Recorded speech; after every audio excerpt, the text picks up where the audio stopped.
Hi everyone, it's Sherry Carroll with Hero Arts to show you a quick idea on how to make a scene using your stamps.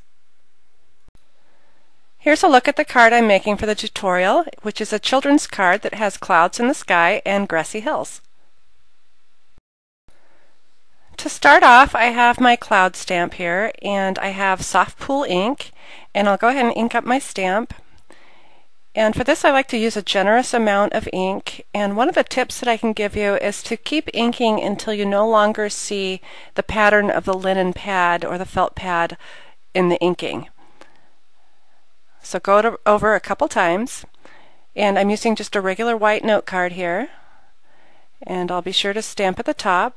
And even though it's a horizontal stamp, I'm just using it on a vertical card, and I'll just go ahead and press my stamp in place and give it really good pressure and a little twist. And now to create one of my hills, I'm using grass cardstock and my designer wood block stamp, and I'll ink this up with grass chalk ink. I don't have to ink up the entire stamp, so I'm just inking up just a portion, and I'll set it onto my cardstock at a slight angle, and I'll go ahead and press that in place. Make sure I get the top edges. So now I have it at one angle, and I'll go ahead and re-ink again.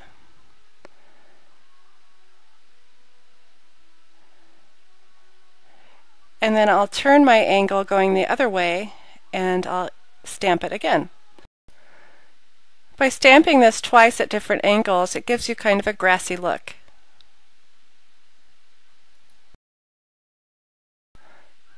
And now I can start cutting my hills now that my ink is completely dry.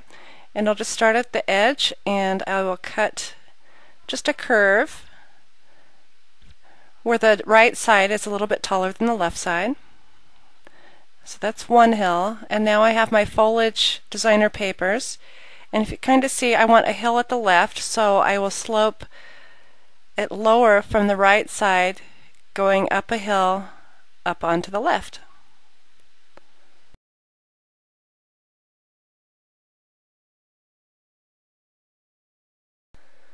And now I can start assembling my card. So I'll start with the back hill first, and I'll put my paper down at the spine of the card and set it in place.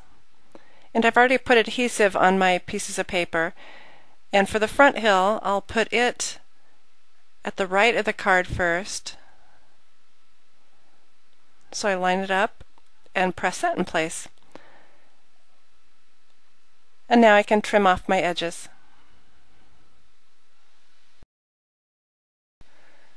To complete my card, I've cut some strips of orange colored cardstocks, and I'll just run some adhesive on the back. And since I have several layers, I'm going to put a little bit extra adhesive on the edges just to make sure everything sits down right in place. And I'll just put this along the bottom of the card. And I'll press this down in place really good. And then I'll open the card and trim off the excess.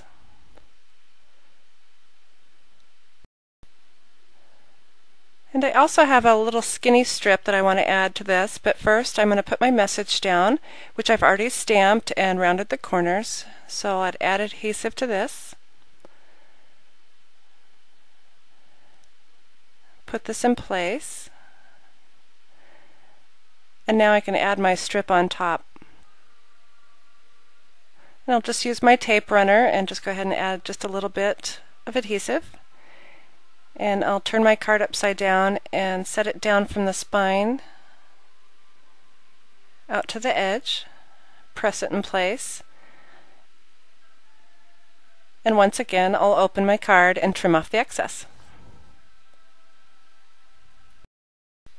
Now I've pre-stamped my little monsters here and cut them out, and I've used my Copic markers, and I've put a little bit of foam tape on the back side, so I'll just go ahead and peel off the backing and press in place. And I've used longer strips of the foam tape, which comes on a roll type because of the skinny legs. And I'll just go ahead and set this one in place. Oh, and I noticed my little guy's upside down. His eyeballs are taller than his feet. This makes such a fun children's card. Here's a peek at the finished card with the details. I hope you've enjoyed this tutorial, and please visit us at www.heroarts.com for more inspiration and ideas.